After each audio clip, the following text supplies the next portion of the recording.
All of a sudden, there was a gunshot, and JFK's head fell off. And as it sailed through the sky, the president's severed head was yelling the names of all the state capitals. That was his final gift to the country he loved.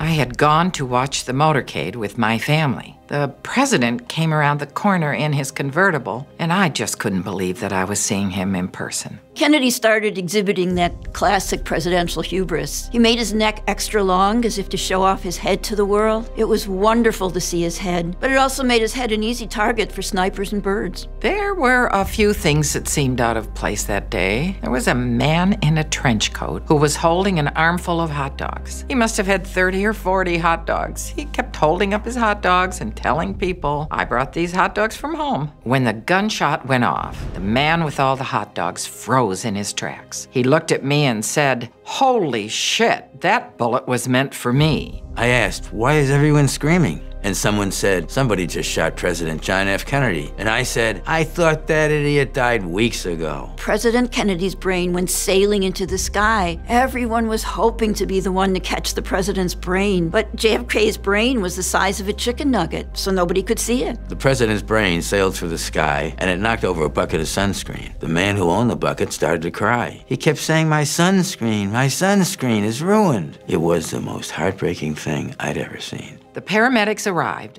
and started trying to save the president. They found his head, which had rolled underneath a beautiful car, and they started giving President Kennedy's head mouth to mouth. When the paramedics were done giving President Kennedy's head mouth to mouth, they sewed his head back onto his body. President Kennedy sat up and looked around and said, "I'm back, motherfuckers," and then his head immediately exploded again. My father turned to me and he said, "Well, the president is now entirely dead. I guess we have to go home." From that moment on, everyone knew that the president's head could explode at any moment. Lyndon Johnson became president, and everybody was so paranoid that they decided to keep President Johnson safe by encasing his head in a block of cement. Then when Nixon became president, they kept his head safe by fastening a decoy head onto his shoulders. That way, if someone wanted to shoot President Nixon in the head, they wouldn't know which head to shoot. People tend to believe that it was Lee Harvey Oswald that killed John F. President, but I'm not so sure. There are a lot of suspicious figures there that day. What about that gorilla with the sign? Nobody knows who that gorilla was, and nobody saw him after that day. To me, that's pretty suspicious. JFK's assassination was a shocking thing to witness, but I do take comfort in the knowledge that JFK's head is in heaven right now, whispering all of the state capitals over and over into Jesus' ear. JFK's beautiful body is in hell, because of all the times JFK was nude in his life. JFK's head is in heaven, and his wild, nude body is in hell. That's something I realized when I watched the president get shot, and it's something that I think over time we've come to accept as a nation.